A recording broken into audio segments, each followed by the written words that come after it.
Good morning, everyone. Thank you so much for being here. We're going to get started. Um, I'm going to give the floor to our Director of Global Programs, who is going to provide some opening remarks.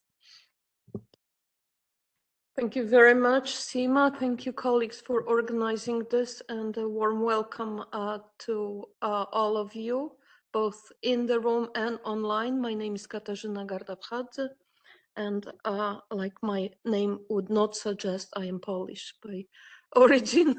And I am really very happy to welcome you here at this important event. We will be discussing our 2025 foresight reports for Southern Africa and South Asia. And these are two regions that are very rich in diversity, history, and democratic experience, but they're also navigating very complex and rapidly evolving political, social, and economic landscapes.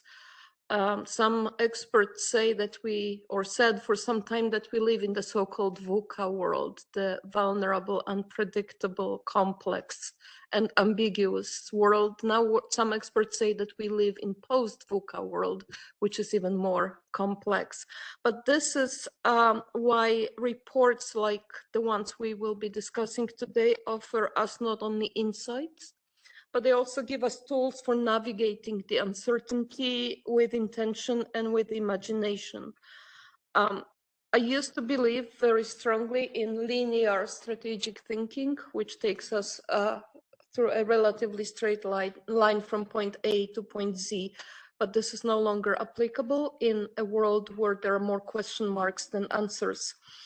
And in a time of profound change with climate disruption, technological acceleration, economic volatility, demographic shifts, and geopolitical tensions, we not only observe the trends, but these are the realities that we live and that shape how democracies function, but also how people engage with democratic institutions and democratic processes.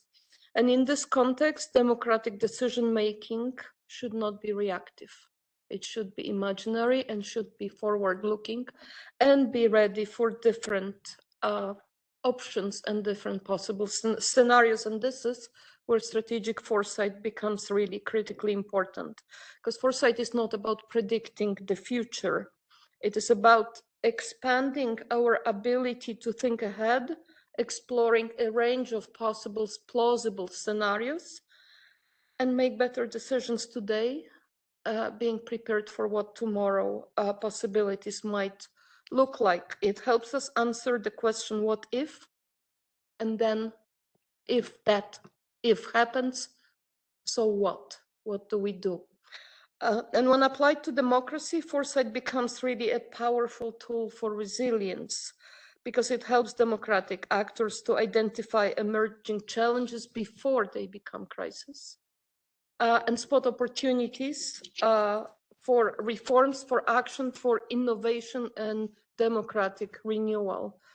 For strategic foresight encourages system thinking and long-term planning in environments that often reward short-term gains. And we actually see how several of our member states use strategic foresight as their regular policy planning tool, which then changes also how well they are prepared for future shocks. So the reports we are discussing today are grounded in this ethos. They offer scenarios that are informed by regional knowledge, and they also elevate the voices of local practitioners, democracy advocates, and change makers. And they show us that democratic futures are not a given, that they are shaped by choices and the ability of actors to anticipate change, build coalitions, and take bold and inclusive actions. And this is really important in today's reality, where democracy is being tested, where we see authoritarian drifts, democratic backsliding, and rising public disillusionment with democracy.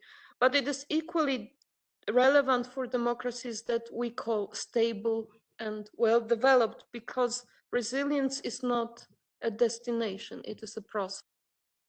And it is a practice where foresight is one of the most essential components. So as we discuss the findings and scenarios presented in our reports, I really invite all of us to think beyond the risks that we can imagine and kind of forecast and foresee a better future where democracy is not only defending itself, but evolves and thrives.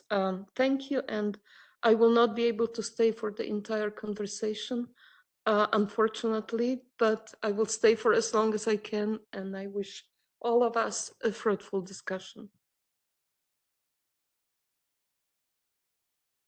Great, thank you so much. Okay, we're going to jump right in.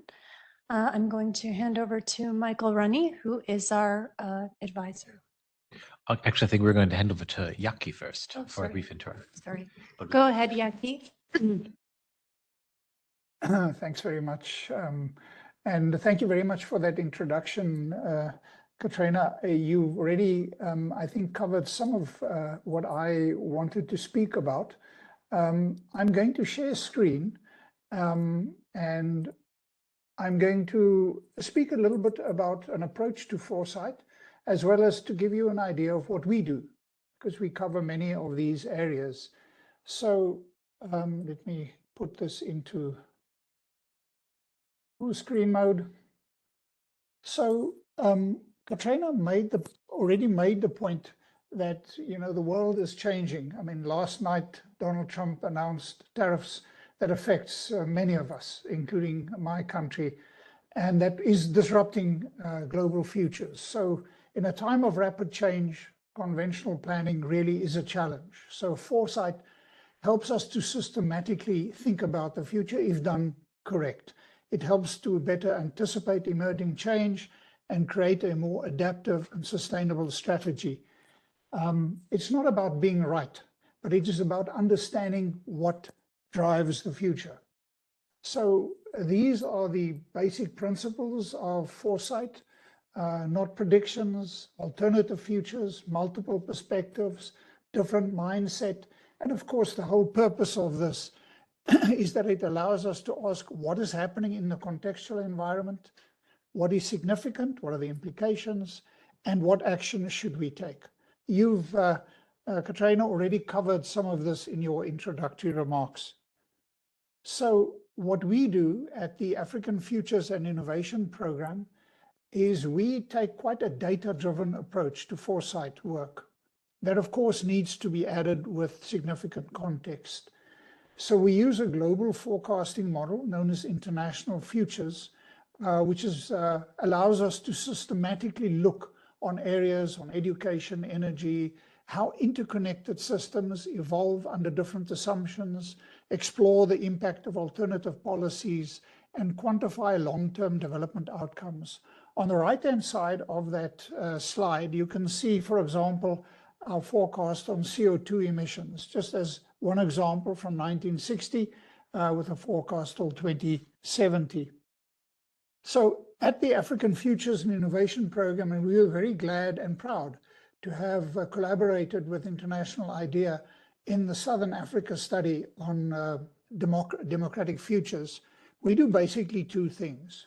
We look at geographic futures and we look at thematic futures. And I'm very briefly going to explain both. When we speak about geographic futures, for every of Africa's 54 countries, we look at where the country is headed on its so-called current path forecast, a base case forecast, or as the business people would say, a business as usual forecast.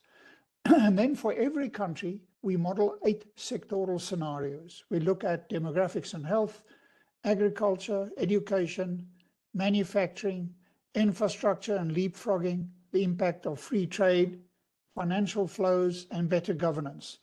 In each of these 8 sectors, we model a single aggressive scenario to see what is possible. And I'm going to, in a little while, show you one of these, governance. When you put these things together, you get a synergistic effect. A better educated and a more healthy laborer, a person that works in any sector, is more effective than simply somebody who is better educated or more healthy. And that gives us the development potential. And that's really what we focus on our work. And we do that for we do that at a country level for every African country. We can combine that for any region like North Africa, Sub-Saharan Africa, SADC or ECOWAS. And what I want to do is to give you an idea of what that sort of looks like. So I've gone on the website to our forecast for South Africa, since I'm South Africa. I'm going to scroll down on the left-hand side and go to one of the charts on this website, in this case, chart 29. And this will give you an idea of what we do at a country level, and then we aggregate that for regions. So this is GDP per capita for South Africa. The black section is our current path forecast. Remember, I said that we compare where we think the country is headed. And then each of these sectors represents the impact of a particular scenario that we model. A single aggressive scenario for example, in this instance, manufacturing. What would a manufacturing transition have on Africa's GDP per capita, in this case by 2043, our forecast horizon? So this gives you an idea of the geographical forecasting that we do, and we do that for every African region. We also look at various themes. If I go back to the previous slide that I showed you, so once we have looked at the future of every geography in Africa and combined that to look at Sub-Saharan Africa, North Africa, this is this piece in the middle that I showed you previously. We then look what is the impact, or we then model what is the impact of employment or jobs on gender, on development, energy, the impact of an energy transition, climate change, and we look at how global developments impact on Africa. And I thought it would be interesting to look at that. I'm actually presenting from the website as we speak. So I go to Africa and the world. This will illustrate another approach that we adopt in our forecasting. So this is our theme on Africa and the world. I'm again going to just go down to show you, this is the scenario framework that we've done. It's a different approach. So we have two axes, the extent of globalization, the extent of sustainability. That gives you four worlds: a sustainable world, a divided world, a world at war, and a growth world. So here we frame the future. And if we then look, what is the summary features of each of these worlds? This is the summary feature of each of these worlds. A sustainable world, which is essentially a rules-based world. A divided world, a fragmented, tense world of clubs. A world at war, which is sort of bipolarity on steroids. Or a growth world, which is a world where Elon Musk doesn't only own Donald Trump, but he owns everything. So this is the kind of futures that allows you to look to frame alternative futures of the world. To give you an idea of what the impact of that would be, for example, on extreme poverty in Africa, this is a forecast that looks at what is the impact of those different worlds on extreme poverty. So on the left-hand side is percent of the population. At the bottom is time. It shows you obviously that in a sustainable world, extreme poverty could get down to about 10%. That is the number of people that live below $2.15. And of course, in a world at war, it is of course the worst. So that illustrates some, and just in a minute or two, since we are speaking about governance, I thought, well, democracy, of which governance is part, I wanted to go and just conclude with a remark or two about governance. In governance, I'm again going to go to a presentation on this to show you. So this is the traditional approach, the Westphalian approach to how governance evolves in a country.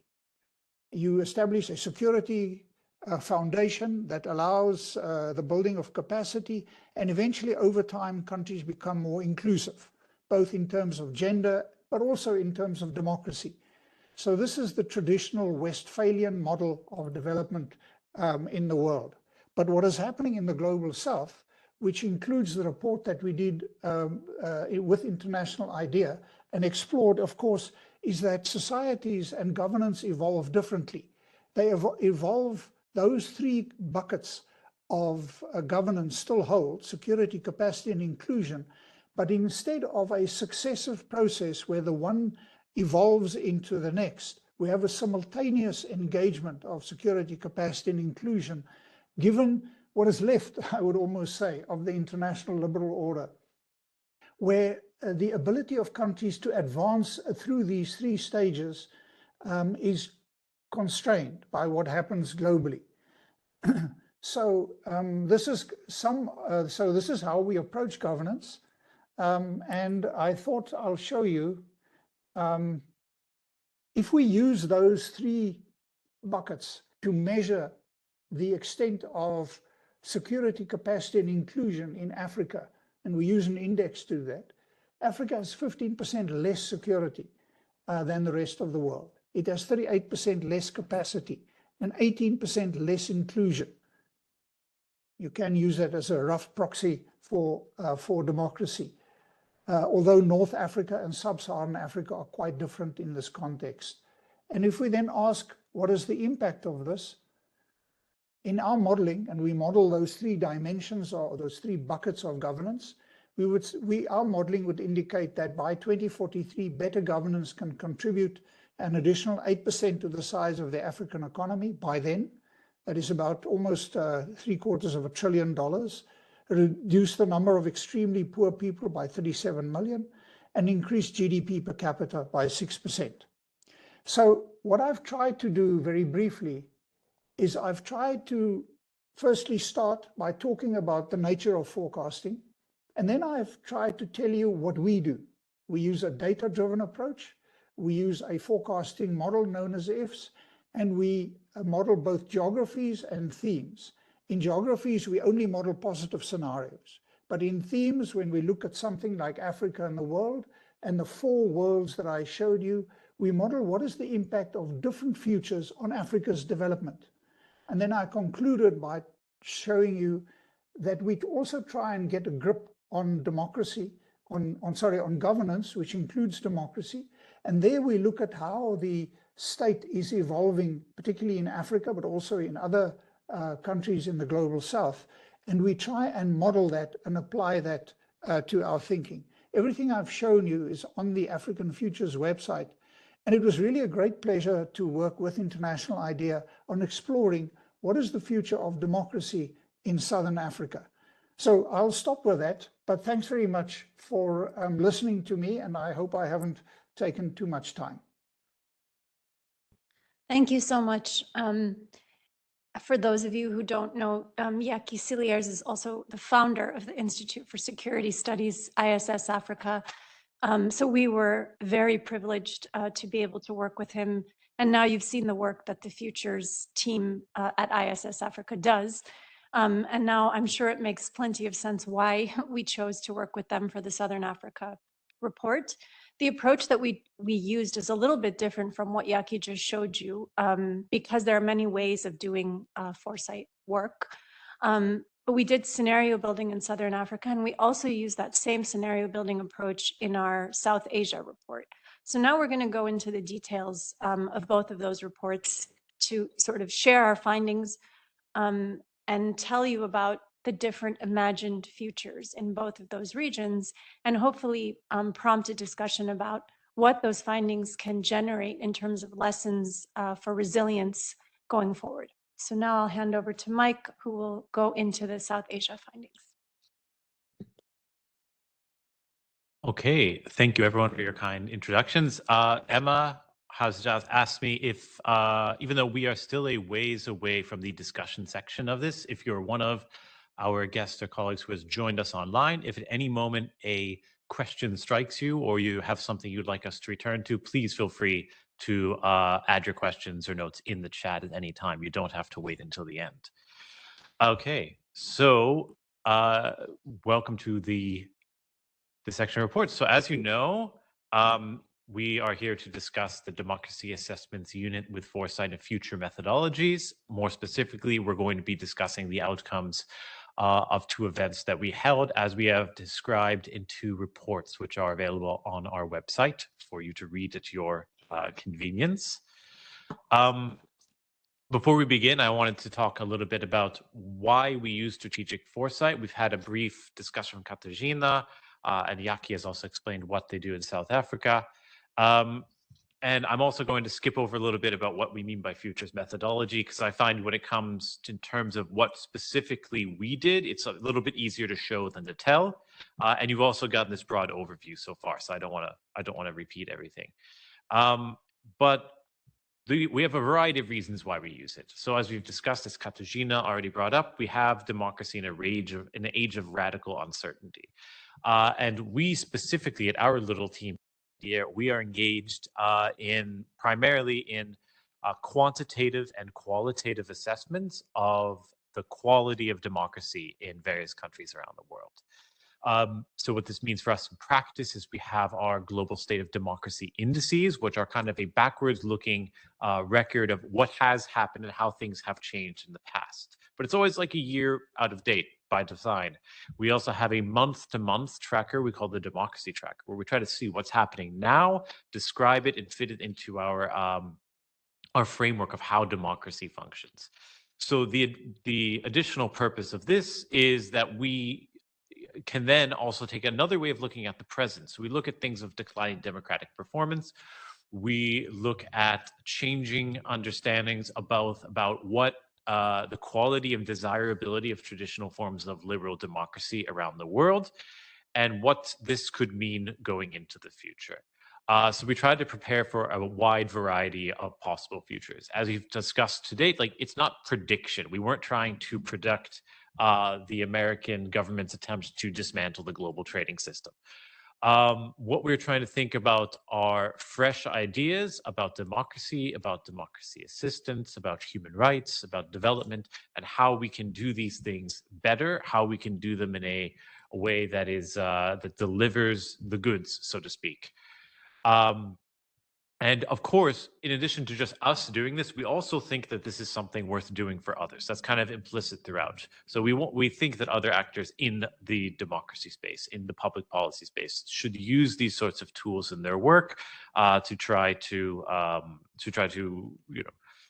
to better prepare our societies to have more resilient democracies that don't just make good decisions right now, but then will be able to reproduce themselves throughout the future.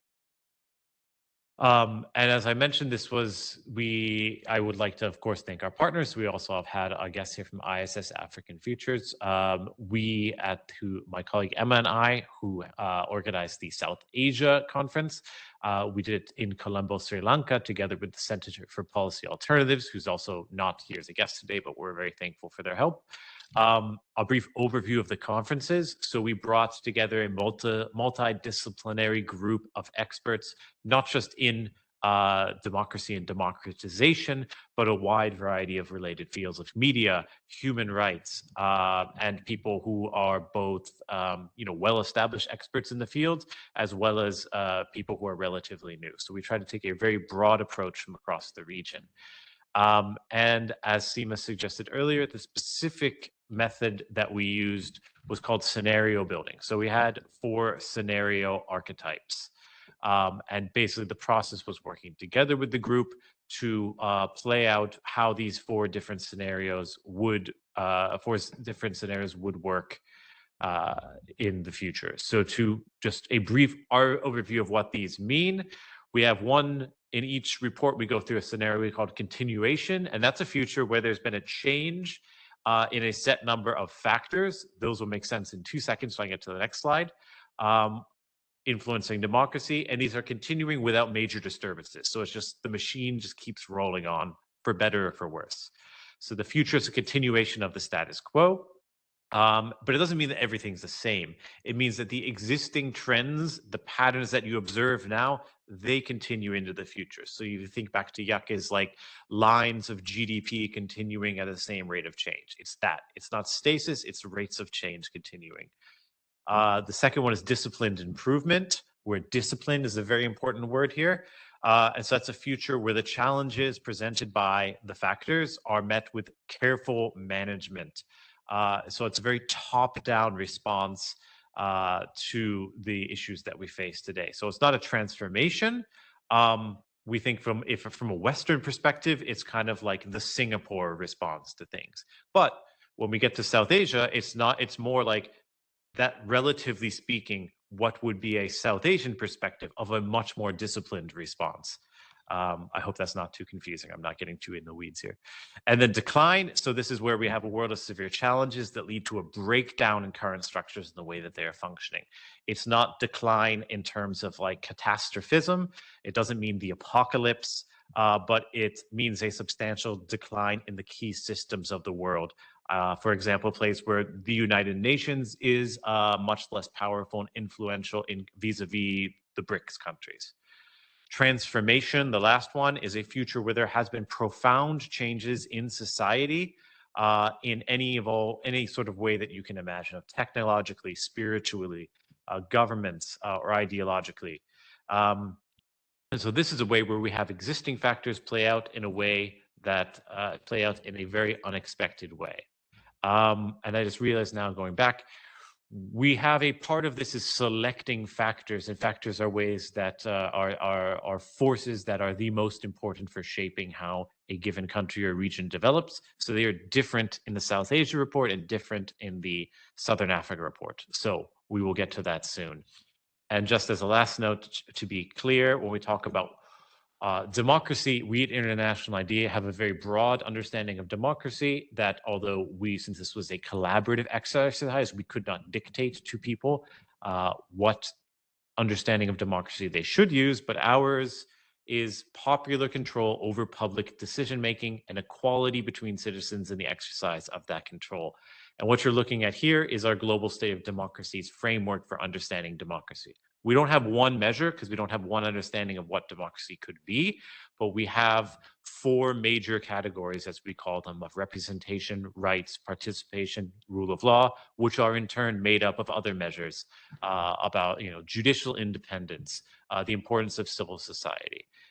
So there's not one way that democracy should look, but our understanding is that there are common components that can be put together in different ways to make a variety of democratic societies. And actually now, I'm going to pause now and turn it over to Seema for the Southern Africa report, and then you'll be back with me to discuss the South Asia report momentarily. Okay, so as Mike said, and as Yaki said, talking about futures in foresight methodology is not about predicting the future. So the first thing to do is to really ground the analysis in what we see now in the present day. And so that's what we started with in both exercises. What are the factors that we think are influencing democracy now? And then we use those factors to see how they could develop in the future. So in the Southern Africa report, we talked as a group about what these factors are. And some of the things that came out are up here on the screen, but the things that we felt are really threatening public faith in and support for democracy include things like economic inequality, which remains high in the region and in the sub-region, and governments, as a result, are struggling to deliver basic goods and services. According to our data, South Africa, Namibia, Botswana, and Eswatini in the Southern African region are among the most unequal countries, and that includes actually, for those countries, the most unequal in the world. Young people feel particularly excluded from formal democratic institutions and are seeking alternative modes of political engagement, such as through participation in protests and participation online. This is true in Southern Africa, but also true in many other parts of the world. And what we also see in the data is that preference for democracy has declined in several countries in the sub-region. So even while support for the theory of democracy might be strong, what people see in terms of their own country's performance has degraded their own faith and confidence in the model. So as a result, we joined forces with ISS, as I said, and talked about this over a couple of days, focusing on the things that people really felt were important to be seen as drivers of change. And so we were looking at the topics I just mentioned, like inequality, the youth bulge, but we were also thinking about the role of ICTs and access to information. And we use those factors to create these scenarios. So the first scenario is continuation, which here is called entrenched inequality.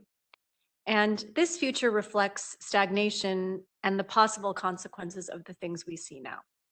Extraction of Southern Africa's natural resources, which is already happening in ways that don't benefit local communities. Inadequate planning for the youth bulge, poor environmental stewardship, and deepening inequalities that are compounded by differential access to the digital sphere. So even while reliance on ICTs is increasing and people are excited about new technological advances, not everyone has access to those, and that really creates a deep rift in society. This results in things like distrust of democratic institutions, which in turn depresses electoral turnout in the future. People continue to prefer alternative forms of civic engagement, like online activism and street protests. This is especially true for youth in the countries we just named. Freedom of association and assembly, as well as freedom of expression, continue to suffer as repressive public order policing and cyberbullying continue. Again, things that we already see. Entrenched socioeconomic inequalities and lax environmental management mean that many marginalized groups don't have access to basic welfare and are unable to effectively exercise their democratic rights. Often there are cases where these marginalized communities sit on land which have these natural resources that are in demand, but they're unable to benefit from the use of those natural resources. This scenario stresses the importance of addressing socioeconomic divides and environmental challenges that shape the lives of Southern Africans. When we discussed what democracy means in this conference, a lot of the discussion from the participants in the room focused on the need to more aggressively integrate this idea of economic rights and economic inequality into definitions of democracy. They really wanted to make the point that until marginalization and economic inequality especially is addressed, that there isn't really a chance for democracy to be realized, at least in the terms of how they define it for themselves. The second scenario, as Mike said, is called discipline improvement. So here we named it digitally driven democracy in the Southern African context. Here, the region has found a new equilibrium driven by a commitment to improving digital inclusion in ways that promote participation, but also promote security. Representation and civic participation are strengthened by the growing participation of citizens in policy discussions and through direct access to their elected officials, often through these digital mechanisms. Electoral participation is high in this scenario due to online voting options and improved civic education, as well as a new batch of leaders who are younger and digitally fluent. New regulations governing the ethical use of AI in elections and governance have enhanced the credibility of elections, driving more public faith in the outcome of those elections, and reduced discrimination in government decision-making. At the same time, it's important to remember that in this scenario, progress is fragile, and the fragmentation of online discourse continues to generate differences between communities and some level of conflict between communities. The scenario highlights the importance of balancing technological advances with democratic values, notably accessibility, transparency, and inclusivity. In the third scenario, we have a more negative outlook. So here, democracy is essentially dismantled in a world of decline. In the context of collapse, we imagined a scenario in which a catastrophe like severe drought prompts an authoritarian spiral of decline across the subregion. Unable to effectively respond to this crisis, governments suppress popular expressions of discontent and use their power to build securitized states that protect their own power and protect the status quo. Long-standing social and economic inequalities are exacerbated by this extreme climate situation and compounded by the discriminatory effects of AI, which is increasingly used by governments to try and deal with the crisis at hand. Unfortunately, this has restricted participation. People don't have hope in the electoral system, which is anyway dominated by the same wealthy and corrupt leaders. Opposition parties are co-opted and weakened by the ruling elite, while electoral fraud is a major problem. At the same time, countries in the region become more isolated and inward-looking. This is problematic as climate change continues and drives climate refugees northward. People who remain in their countries are more and more desperate, and violence is increasingly normalized. This future offers a stark warning of the potential consequences of failing to protect democratic institutions. And you can see that although what I've described might seem extreme, you can, I think, recognize a lot of those signs right now. And a climate disaster like a drought is certainly not out of the question. And when we think about governments who have low democratic capacity, you can imagine a scenario in which that kind of crisis prompts fear in the population. And in a situation where governments have reduced capacity, it's not hard to imagine that their response is one of suppression instead of openness. Finally, we have a scenario of transformation. This is marked by a fundamental change in the approach of government, which now promotes equitable economic growth and environmental sustainability. And this approach is the direct result of lessons learned from the COVID pandemic. In this future, civic engagement has increased as greater equality and broadband expansion have enabled formerly marginalized communities to participate more fully. This extends to the management of natural resources, which is a joint initiative now between governments and local communities. And in some Southern African countries, we already see this. There are initiatives where governments and local communities come together to manage natural resource extraction. Online participation has been invigorated by strong data governance and privacy protections, and democratic institutions are now more representative of the sub-youthful demographic, thereby enhancing trust, due in part to an investment in education. This has led to stronger connections between leaders and the electorate and the rise of more participatory activities. The transformation narrative underscores how democratic progress, when rooted in local values and sustained by regional cooperation and local cooperation, can deliver prosperity, stability, and a future shaped by the aspirations of its own people. You can see that the scenario building led to many questions for the group, which are up here on the screen. But what is maybe most important, or more important than the actual questions, are the underlying themes, which we believe need to be better integrated into democracy research and policy formulation going forward.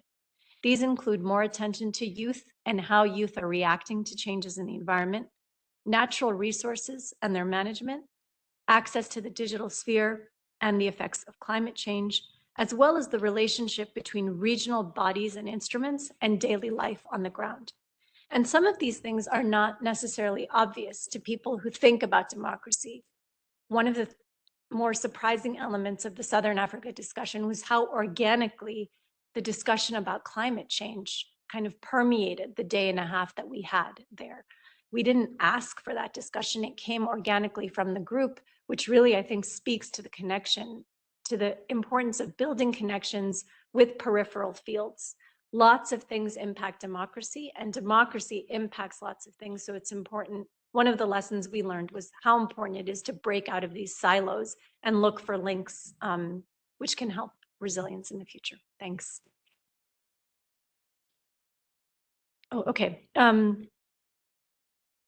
We have the privilege of having Mandeepa with us today. I think maybe we can take the slides down.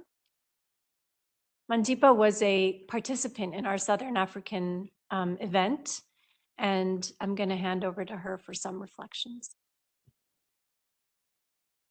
Thank you so much, Seema, and thank you for having me here today. I was just listening to you and thinking back to the conference, and thank you for having me for these reflections. And I'm going to start with some key insights and impressions that I had from the conference and the report, because sitting in the conference and listening to speak about the report and reading the report as three very different things.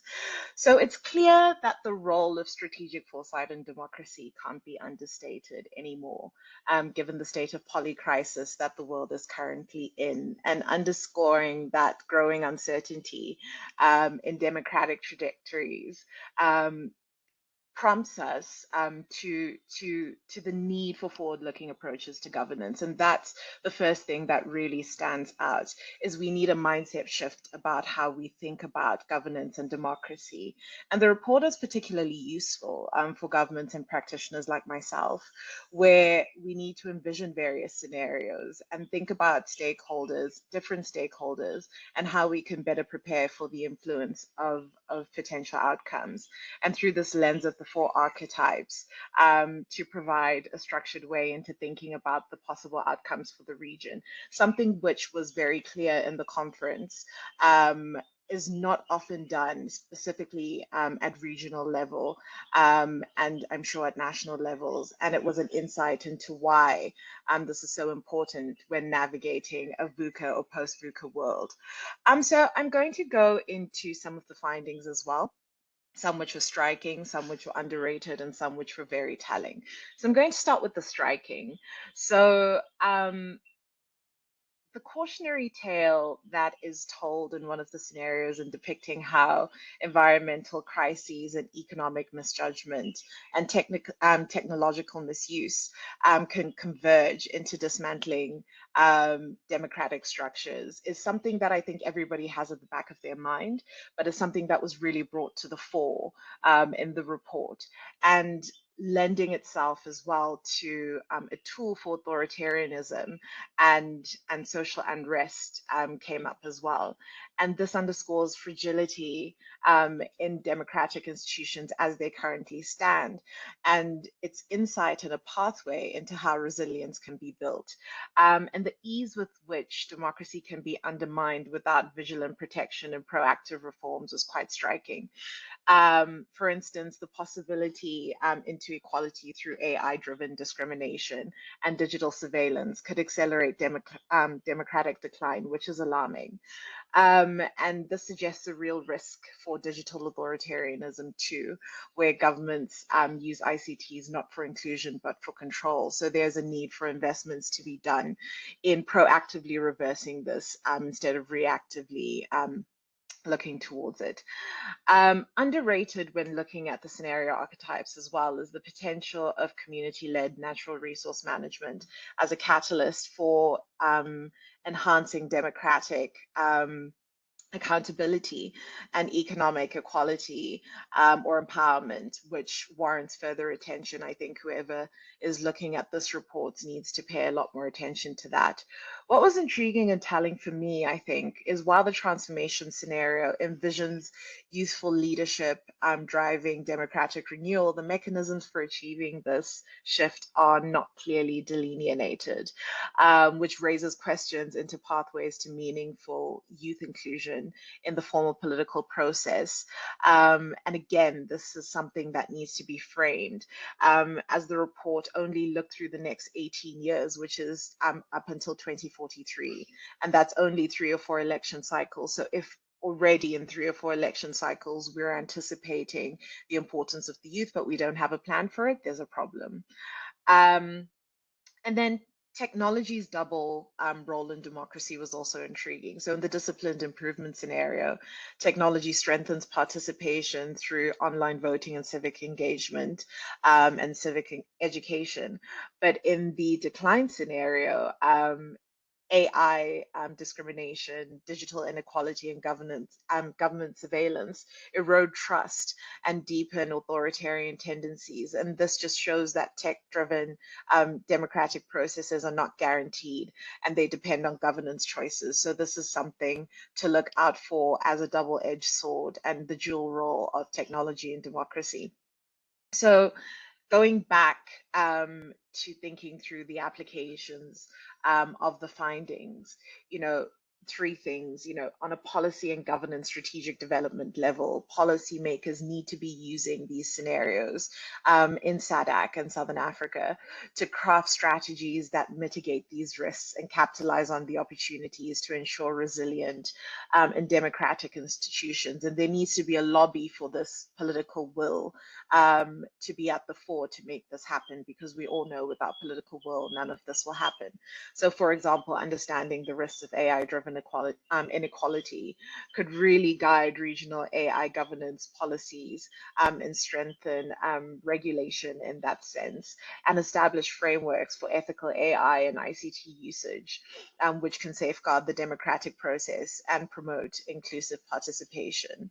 And the last being youth empowerment initiatives as well, and how there needs to be further investment in mainstreaming young people and the education platforms for youth engagement for transformation on demographic and democratic challenges to realize the demographic dividends that we need to be harnessing on the continent and indeed in the region. So, some of the questions raised, I'd like to conclude with four engaging or engagement questions that I would like people to think through, really. And the first being, how can these sustainability metrics, such as foresight or strategic foresight and planning, be integrated into assessments for democratic governance to ensure environmental considerations are accounted for in policy making? And I'm not just talking about the environment in terms of climate, but also political environments as well. Secondly, more importantly, again, assuming political will, how can the public sector be capacitated to use and engage with these methodologies to plan for resilience and more disciplined applications of democratic governance?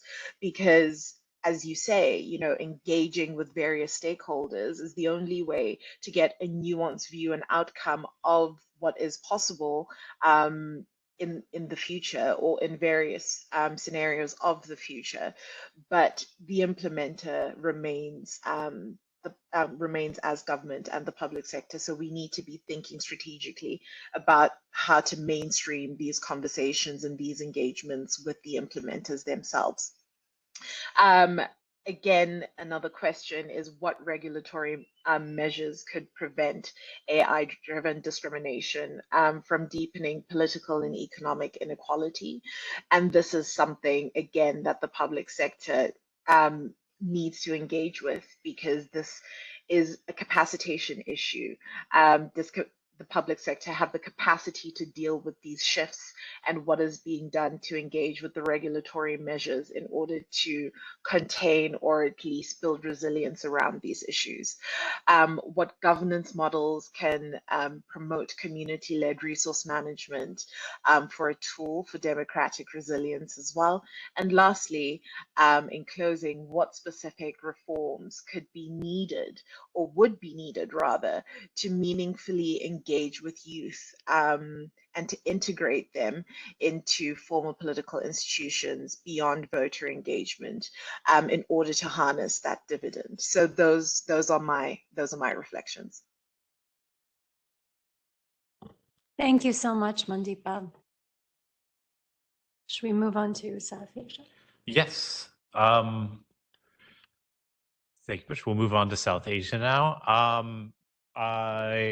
We are only a couple minutes behind time, which is actually pretty impressive, but I will try to move quickly to make sure that we have plenty of time for question and answers. So, oh yeah, of course, I have control of the PowerPoint. Okay, so I can begin with what we determined were the key factors influencing South Asian democracy. We start at the top, and you can see that it should not be particularly surprising that we included climate change and environmental degradation. To just explain kind of what we meant by that, we tried to integrate a variety of acute issues in South Asia into one. So it's a bit of like the Stockholm Resilience Center's 9 planetary boundaries approach. So not just climate change, but of course issues like air quality in South Asia, which was a huge deal specifically at the time, because several of our participants could almost not make it to Sri Lanka because flights were shut down out of Delhi due to horrible air quality when we were doing this. Migration, which we considered both internal migration and external migration. Geopolitics, and here we tried to focus this in the way in which external politics, issues of international finance, limit or expand the scope for democratic action institutions in the countries we were discussing. Civic space, this might be clear to everyone here, but just to make sure we're all on the same page, we mean the ability of civil society organizations and the general public to participate in political and democratic life as they define it. And of course, big tech and AI. And we attempted to focus on this one as these issues as political technologies, not necessarily just what is a LLM going to do in 5 years, but how are these used? How do existing actors use or misuse them to form or deform political and democratic processes and institutions in South Asia? So the first one we had, of course, is continuation, business as usual. Looking forward to 2040, we saw a South Asia that was politically fragmented, dominated by authoritarian rulers and populists. Well, on the very surface of politics and democracy, very little appears to have changed, but wealth inequalities have continued to grow as before. The level of pollution in urban centers has grown as before, making them generally labeled unlivable. There has been an overall failure at the national and international level to tackle climate change. So it is generally left up to communities, municipalities to deal with these issues. And as a result, because of these macro level failures, you see declining electoral turnout at the national level, as voters are frustrated at the inability of governments to solve collective issues. We've also seen internal migration as a major shift between the relationship that has shifted the relationship between the cities and the states, resulting in stronger connections to local communities. So you have a growing phenomenon of wealthy enclaves where governments are better resourced and combines with, and then also, but also rural, once marginalized regions that then have more space to direct their own futures, although they are much comparatively poorly resourced. And of course, in general, with a failure to develop a equitable, robust economic model that reaches everyone, we see incredibly restricted policy space and democratic space as governments are incredibly dependent on foreign capital from the IMF or from China. And I'm going quickly now.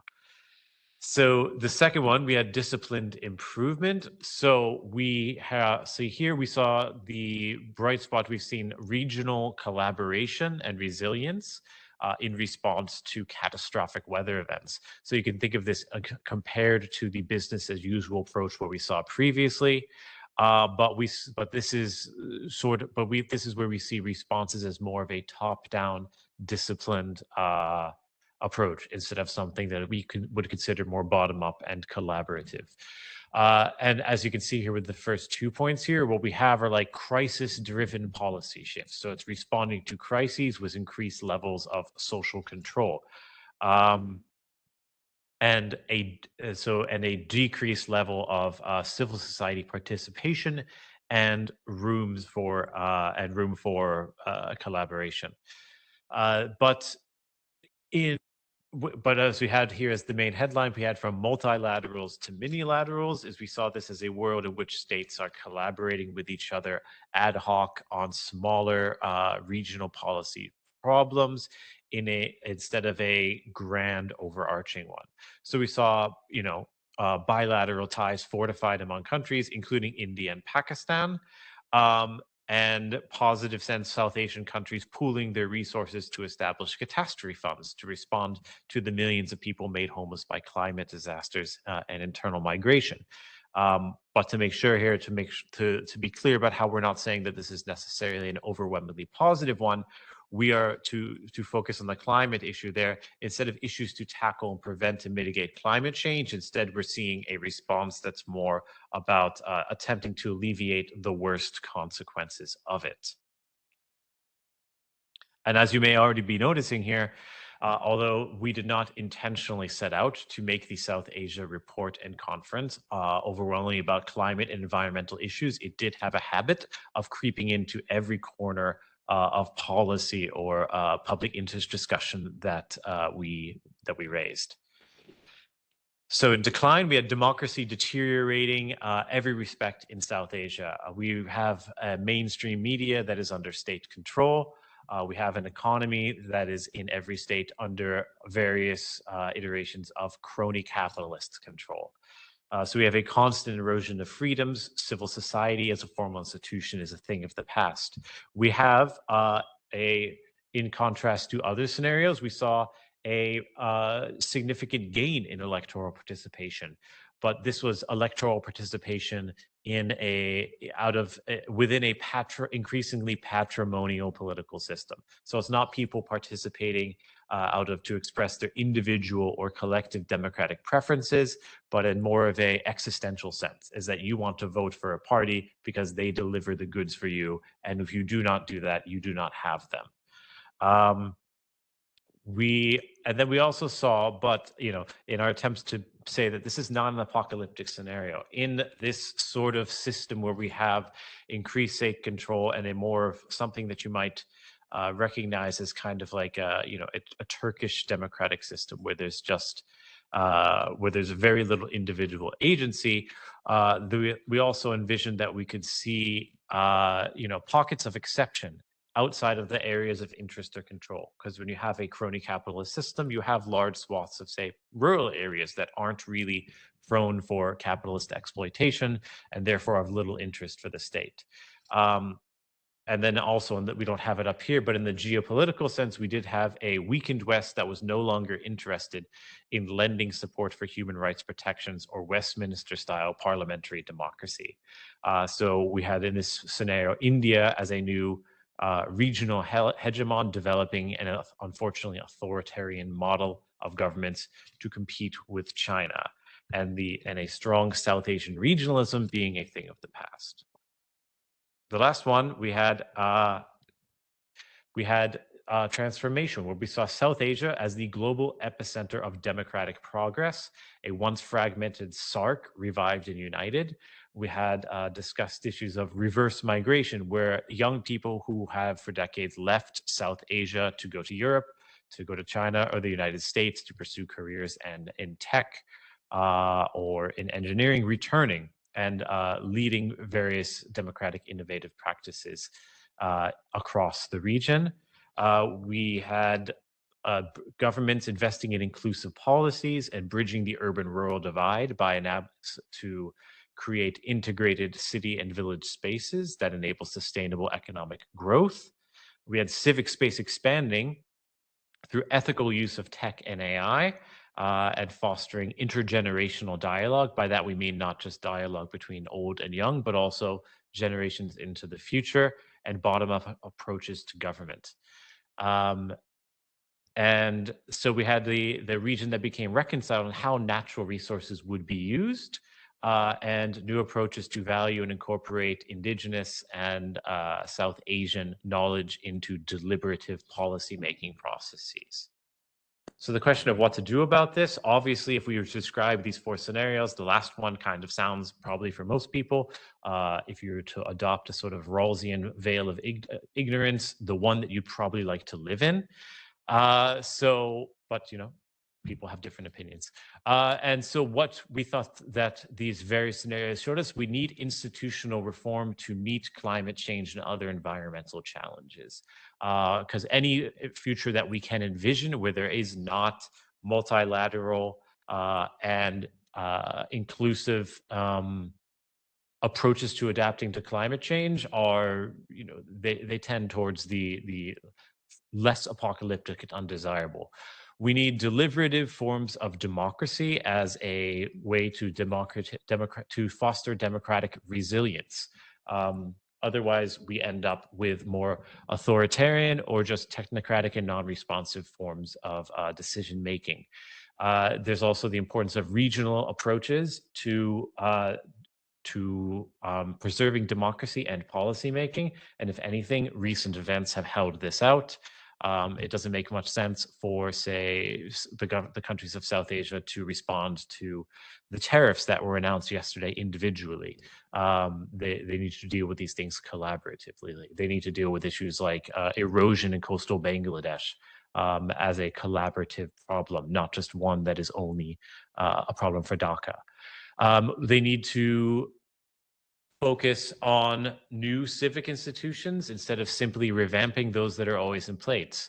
As we talk about when we look at our democratic frameworks, in the global state of democracy, we don't assume that just because you have an independent judiciary, for example, that judiciary was going to be is going to be ipso facto always a force. For democracy, institutions can become hollowed out and shells of their former selves. I'm not pointing out any particular country's judiciary at this point. Please don't yell at me. So that's the focus that we need is there. If we want to have inclusive democracy, there does need to be innovation and develop of new institutions. We have discussed, of course, that it's important to embed new and developing technologies in safeguard and safe regulatory frameworks, not let them run rampant. And of course, it is important to protect elections in these times of incredible democratic uncertainty. We can get more into the detail. We get more into the details in our report, but like I said, I don't want to take up the rest of our time here.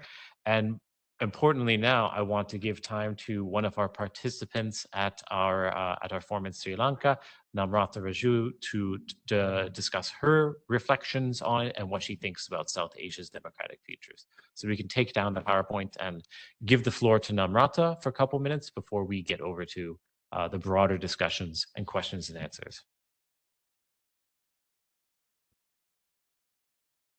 Thank you so much, Mike. I just wanted to cross-check if you can hear me properly. Before I commence, I just wanted to tell you that I'm having a lot of trouble with electricity today. Okay, great.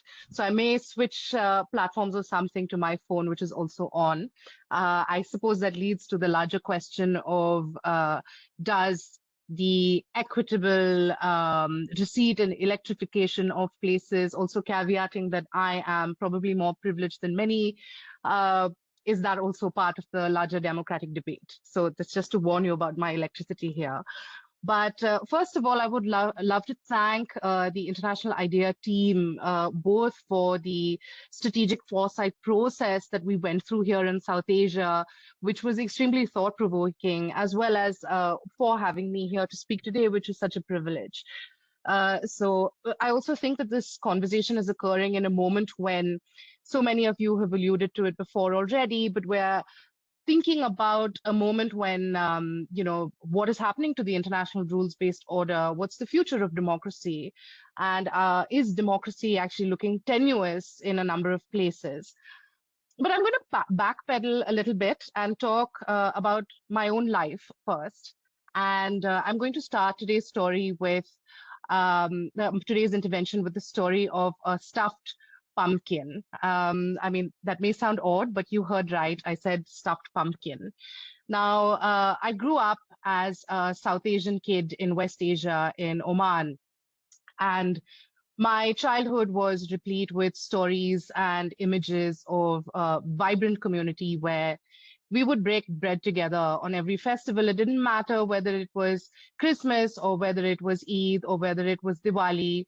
These experiences of shared food cut across nationalities and races and gender and so on. And that was what my experience was of when it came to the idea of multiculturalism, right? So as I grew up, at some point when I was able to actually finally afford a car and got my license, I bought a second-hand gray Toyota Corolla, right? And in that Corolla, I hung up on the rear view mirror this massive stuffed pumpkin, basically toy. It had the face of a little witch, something like what you would see on Halloween. And I hung it on my rear view mirror. And my entire family poked a lot of fun at me and jested and said, how on earth are you going to be able to manage to drive? How will you be able to see with this? But drive I did, and it was an epic experience. I drove up and down so much of some gorgeous Omani coastline. Now, over time, I moved several countries, probably around 7. And each time I went to a new place, I carried this little stuffed pumpkin with me. And it was my way of carrying some small piece of home with me to new countries, new geographies, new cultures, and new borders. Now, I bring this up because I am a labor and migration researcher, and during our South Asia discussion with International IDEA, the subject of migration came up repeatedly.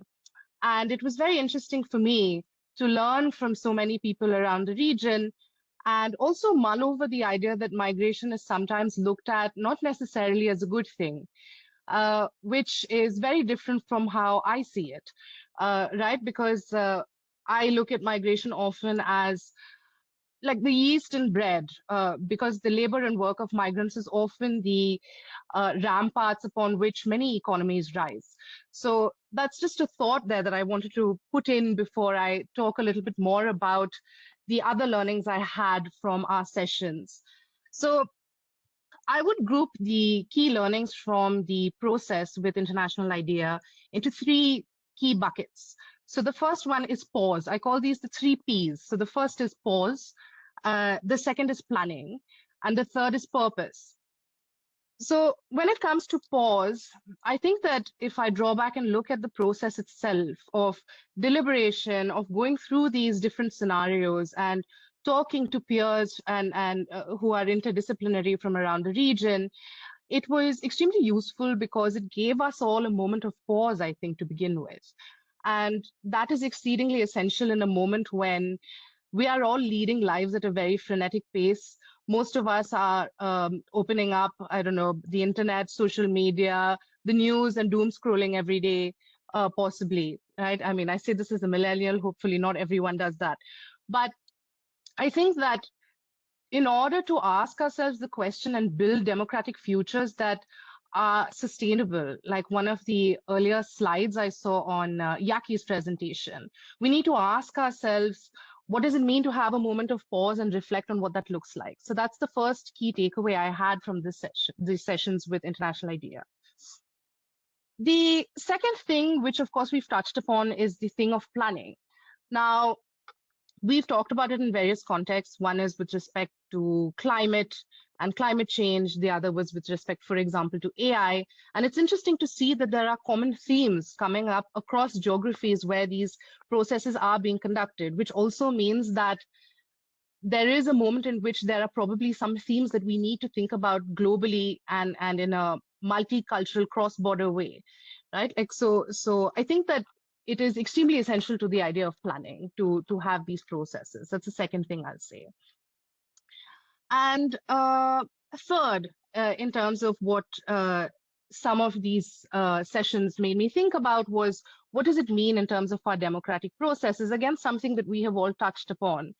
But I think, again, like as we are all caught up in the minutiae of our days, we tend to forget this, right? Like, so what does it mean to have continued engagement with the democratic process? Does it mean that you, when there is a large subject of debate, what you table is the idea of a referendum? Now, for many states, for instance, that would be an extremely expensive process. Or you have ideas such as Helen Landamore's concept of citizen assemblies. And should public policy questions be put through those platforms when we are talking about these thorny questions such as climate, such as AI? And I think for me, what it reiterated as a labor and migration researcher was this larger question of how can our democracies better serve those who sort of mostly who need them most, who often, as I said, like form the ramparts of so many economies, who provide cheap labor. And in essence, sometimes you wonder, is their vote actually worth a little less because many societies, most societies in the world are not premised on the equity that, even if that's what we are aspiring towards, that's not, unfortunately, how far we've come. Right. And I mean, in terms of the migration context, for example, some of the larger questions it raised surrounded freedom of expression. Now, this is a huge question that arises in on the subject of migration because it is complicated to look at what freedom of association means for people who are often from several geographies at once. And I don't think our world has yet adapted to what that even means. Right? Like I'm sure that there may be people in this audience who are listening now who are sometimes a bit stumped when asked the question, where are you from? And there are many people who may look at this question sometimes as an exclusionary thing. But perhaps what I have learned is that, for example, when you look at the festivals that I was talking about earlier, when you share your food, there's always more to go around. There's more that you learn. It's a more inclusive process. And like we talk about, for example, identities being fluid in the context of gender, perhaps that is also true of so many other things. And I think that for me, what I especially took away from these sessions was that we, of course, it pertains to planning, but perhaps the most nice part of it is that it gives you a moment to pause to think about what kind of world we want to build. And even when it comes to democracy, what are the nuances of those democracies? Are they equity-based democracies? Are they justice-based democracies? And are they ones that are premised on a pluralistic world? So I shall sign off by actually showing you the little pumpkin. It's a little bit worse for wear. She's a bit worse for wear, but I have been carting her around all over the world. And I just wanted to say that sometimes democracies like that little pumpkin toy that I have may look a little worse for wear, but above all, I think that the sessions that we had with the International IDEA team reminded me of what it is we are here for in the first place. So thank you so much.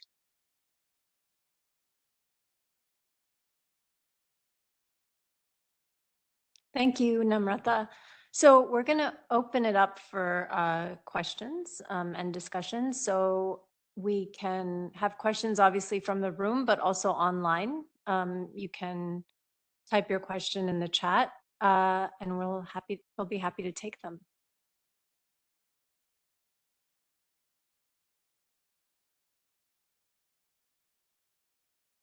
From the room, you can use your microphone, and online, yeah, in the chat.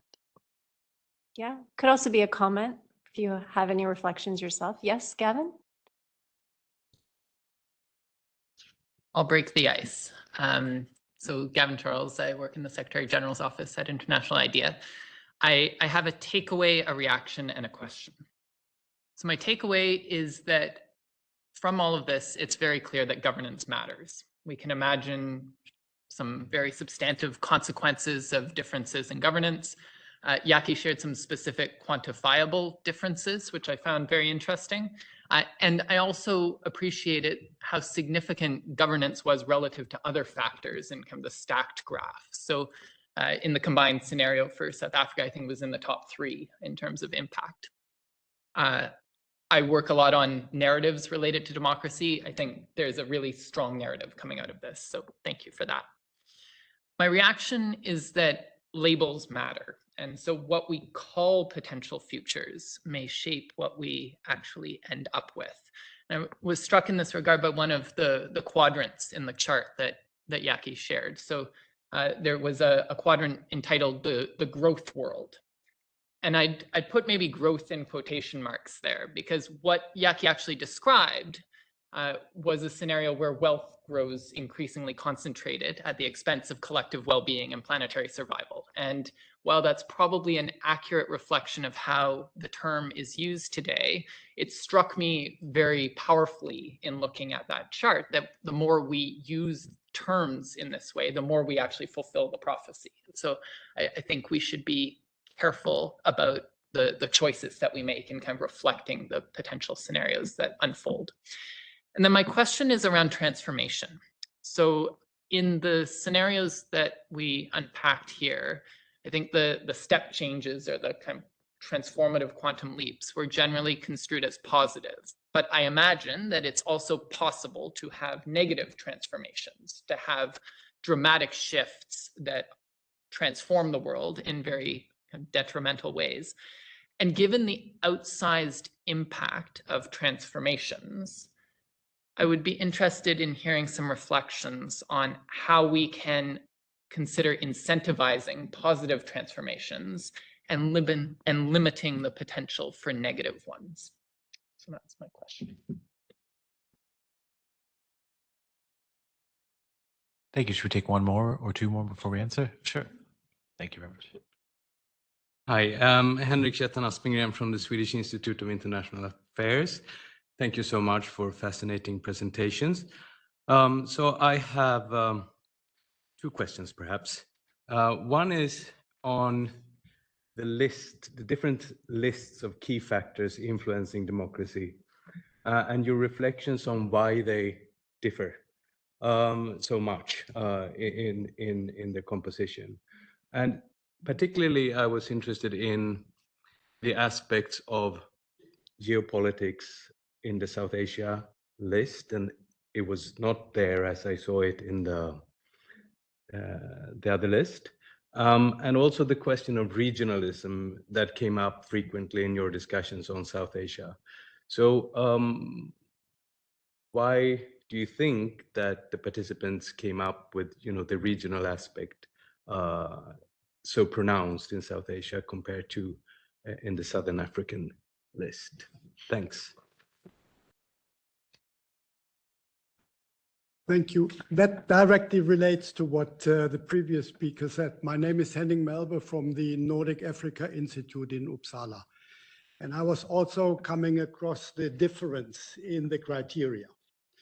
Southern Africa, which is my home region, lists use, resource management, environment, ICT and technology, and data governance. And then I stumble across migration and geopolitics when it comes to Asia. And that highlights an aspect I was kind of missing when I was reading the Southern African report, global realignments. And interesting enough, Yaki mentioned in his introduction a reference to the tariffs imposed with midnight US time. And watching the developments around the G20 summit in November in South Africa, and the tendency repositioning under the global realliances between South Africa and the EU on the one hand, and the divide between the US and Europe and South Africa on the other. My question is also to Yaki, to what extent is it not important to take the global shifts into the scenarios?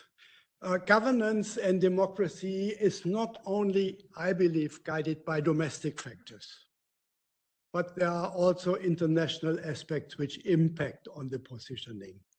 Geostrategic deliberations, which might have an impact on how governments reposition themselves.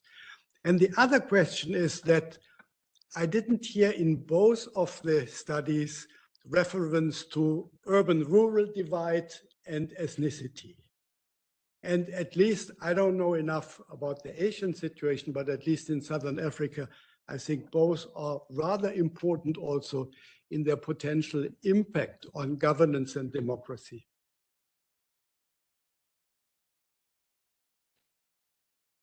Okay, let's start with the first question, which is how can we incentivize positive transformation and maybe mitigate some of the negative transformations?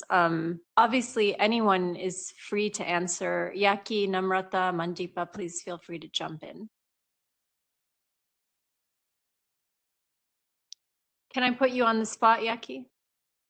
Thanks very much, Seema. I felt a little bit that I was talking a lot about what we were doing and not actually giving appropriate recognition and context of the amazing work that International IDEA has done and the content of the conference. But I thought my brief was sort of try to open things up with regard to different ways of looking at the future. I think, let me first respond to the point that Henning made. Henning, good to see you. And I think that you raise a very important point. So as part of our work on governance, we look at what is the relative level of democracy, what is the level of democracy relative to your level of development?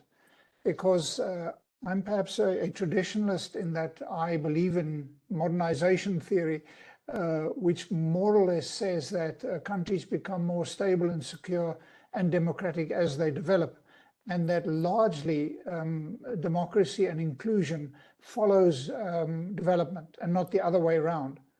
And when we look at the situation in sub-Saharan Africa and in North Africa, and we compare the level of democracy in countries, we generally find that many poor countries in sub-Saharan Africa are more democratic than you would expect given their level of development. We refer to this as that they have a democratic surplus. What that means very often is that there is higher levels of corruption and social violence than would otherwise have been the case, because our work would indicate that the nature, the depth, the nature of democracy, of inclusion should, in a sense, accompany development. So as partly because democracy is an expensive matter, democracy, and it's largely an institutionalization versus personalization debate. So that is something that we really struggle with, because I think everybody on this call are believers in the advantages and the positive features that democracy, human rights, and so on have for all of us. And our conclusion after having looked at the relative levels of democracy given your level of development is that democracy needs to be pursued for its inherent contribution to human self-fulfillment. That's sort of the major, in one sense, one of the major takeaways. But I think the other thing that we also struggle with is this sequencing that I showed: security, capacity, and inclusion. I will tomorrow participate in a debate with the UNDP on levels of military expenditure in sub-Saharan Africa, because we all believe generally that you should rather use military expenditure to provide, you should rather divert that to development. But the reality is that without security, you cannot develop. Just look at what's happening in the Sahel across Africa. And we come back to this, I would almost say, sequencing problem. What comes first? And what is the sequencing, but what is the allocation of resources between these three very broad buckets that I've mentioned? So I'm giving a long answer, Henning, to, I think, a very important point that you've raised, because what is happening at the moment globally is that there is a change in the nature of democracy in a country like the US, which I think many of us no longer consider to be a liberal democracy. It shows the brittleness of that system. And it shows that democracy is evolving in a certain way. I'll stop there, but I can also make some comments on the rural-urban issue, because I think that is very, very important. But yeah, I think very important points, Henning, that you've raised. Yaki, go ahead on the rural-urban divide. Okay, so I'll make a point or two about that. Sub-Saharan Africa, and particularly East Africa, I'm obviously from Africa, so that's my area of specialization, is the most rural region in the world. We are urbanizing slower, and the urban-rural divide plays a huge role in democratization. It has played a role in changing the nature of violence. Violence in much of Africa has there is insurgency, there's terrorism, and all these kind of things, which are very important. But in a general nature, what we've seen, the rise of a democracy has been accompanied by an increase in urban instability, riots and protests. I mean, just look at Nigeria, Kenya, Ethiopia, Mozambique, and Zimbabwe recently.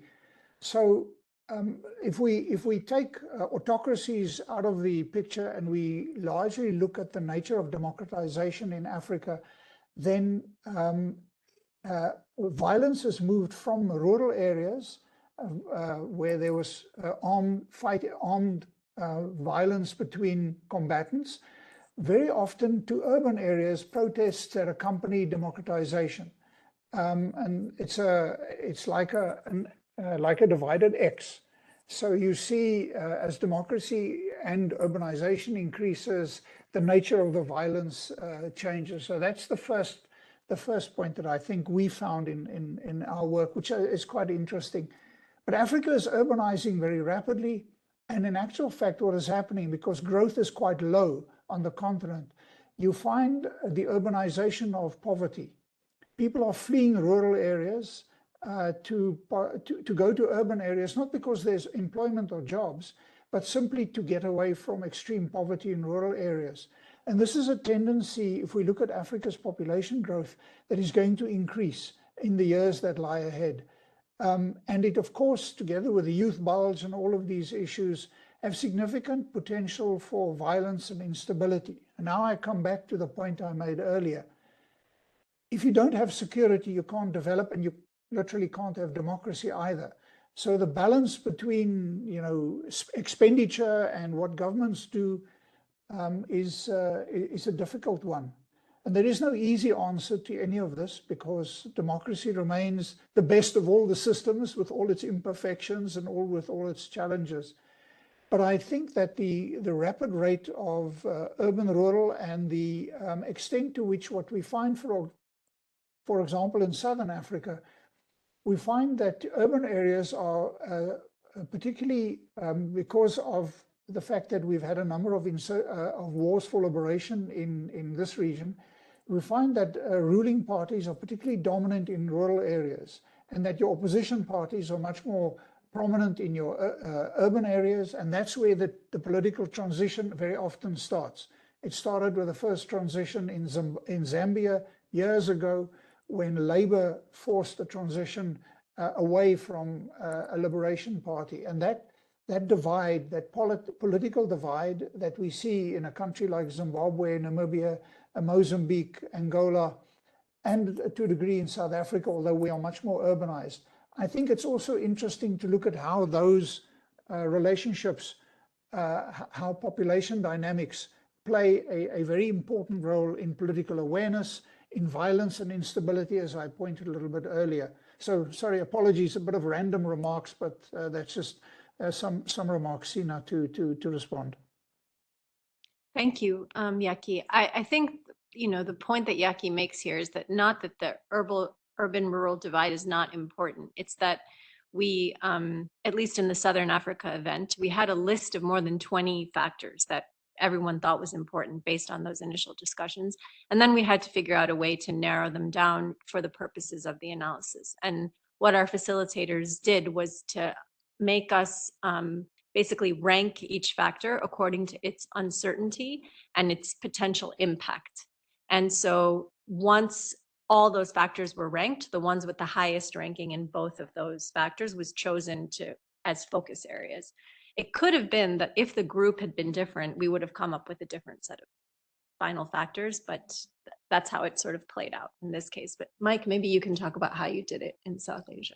No, we did a similar thing. We worked together with the participants to collaboratively first pick the names of the factors and then describe them, come up with a common definition, and then we went through the same exercise.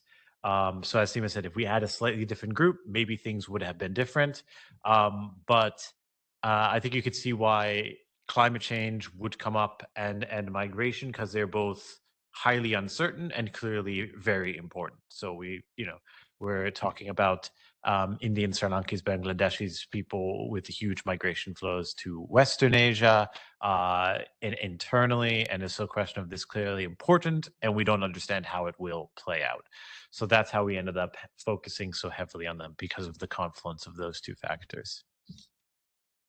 To go back to Gavin's question about transformation, I just wanted to pick up on something Mandipa said, which was that, if youth are going to be leaders in the future and there's no plan for it from now, then that creates a problem. And I think that's one sort of avenue into how we can plan for positive transformation, or how we incentivize positive transformation. Mandipa, I don't know if you want to maybe jump in here.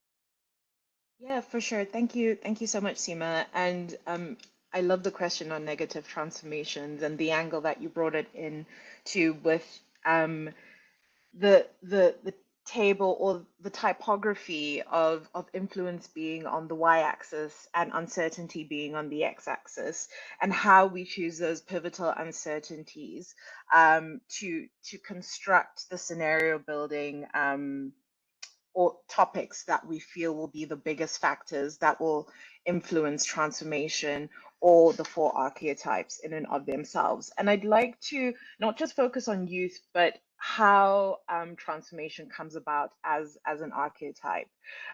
So we have four. We have continued, disciplined, improvement, collapse, and transformation. So transformation is interesting because it's the only one where you can add an additional factor and put a spanner in the works.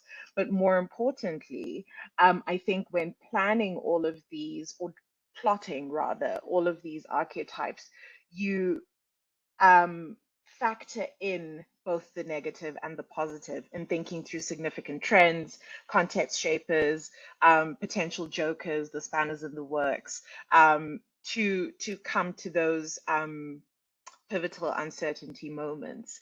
And I think it's important to remember that in constructing the scenarios, the negative and the positive are inherently built in.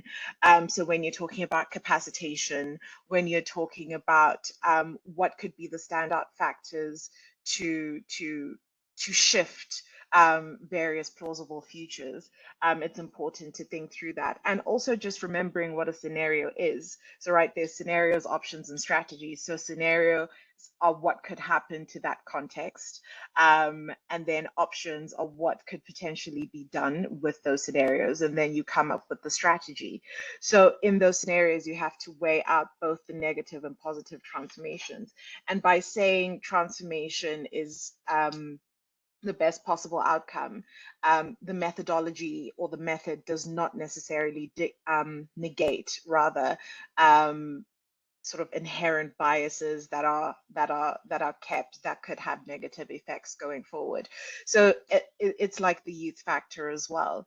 You know, when we think about young people being these transformative leaders, taking over and leading, it would be wrong to say we are not aware of the bottlenecks. This is why I kept prefacing political will and the need to engage and to buffer and build resilience around that. I think the push really was very much towards having people think through the best possible scenario. And that was, transformation was actually the most difficult scenario to think through because everybody kept defaulting back to the negative. And it was, no, this is not disciplined improvement. This is not the continued scenario. Think of the best possible outcome. And I think that's the biggest challenge, given these mental blockages that we have, given the current state of polycrisis and VUCA. So we need to, you know, think through ways in which we can move from VUCA to what I like to call VUCA plus. And everybody always says, what is VUCA plus? You know, so VUCA being what was spoken about at the beginning of the presentation, but VUCA plus moving towards vision, understanding, clarity, and agility. And this is essentially what the transformation archetype does. And it forces us into, if the best possible outcome is this, then how can we possibly get there? Which is not often done.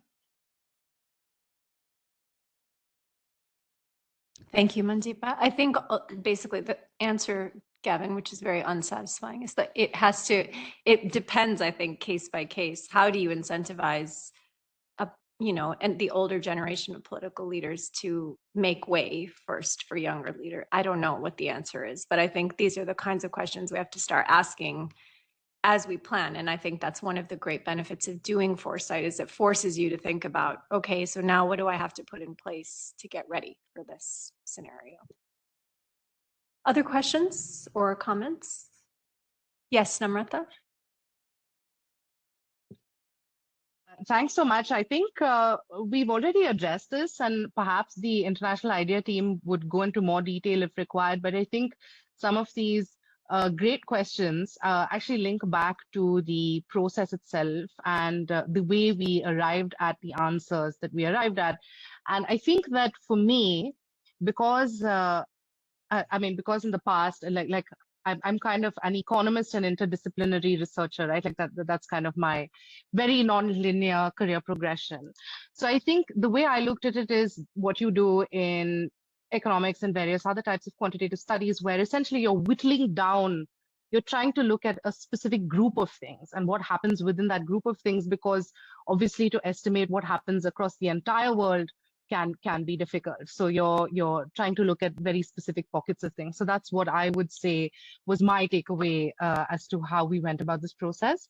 I also wanted to touch upon this question which related to the regional aspect in South Asia, and to crack a joke that we often crack in this region. They say that if you put one South Asian in a room, they will have 10 differing opinions, right? Like, and I say this with much love, abundant love for this region. So I think that the reason regional aspects come up in a South Asian context is, number one, on account of the fraught political context and equations between a number of geographies in the region at the moment. So when we look at it currently. But the second is also what contemporary history looks like, right? Like, and I think that we are living in a context where, so I was talking about carting the stuffed pumpkin over borders. And it actually reminded me of a trip I made to, they have these partition museums, both in Delhi and Amritsar here in India. So if you're ever visiting, I would definitely encourage you to go there because they're worth a visit. And one of the things I noticed is, so those museums are premised on oral histories, and they ask survivors of partition, 1947 partition particularly, because we've had clearly a few different partitions in this region. They ask, what was your experience like? And when you were leaving your home overnight, what did you carry with you? So there's someone who's carried like a dupatta or a scarf. There's someone who's carried their mother's diary, and this region has not healed, I think. And of course, this is my personal opinion. There'll probably be a number of South Asians on this call, but there's sort of a lot of intergenerational trauma to address. And this actually came up during the course of our discussions as well. And it was interesting because this has been on my mind for a while. And I sometimes think that this larger question of intergenerational trauma links to questions of sustainable democracy in the longer term, because unless we are able to have sustainable conversations which are also gentle, which are not harmful, which take on the difficult questions and ask, what does the future look like where we live together, where the basis is an axis of peace, and it is not fraught in this manner, it's an equitable one. What does it mean to have a safe holding environment for those types of conversations? So I think that one of the many reasons, for instance, that this comes up in South Asia is also the history of colonization that this region has faced. So thanks, and back to you. That's such a great point. I don't think we discussed it. We certainly didn't discuss it in the Southern Africa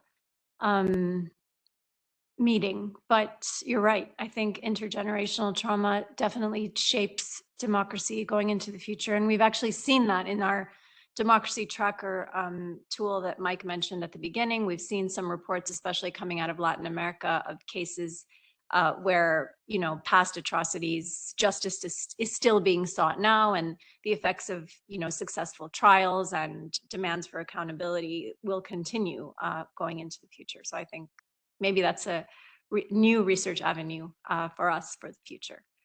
So we are coming to the end of our time. So I'm just going to take this opportunity to thank you so much to our speakers who made the time online in their busy schedules to join us. Thank you so much for joining.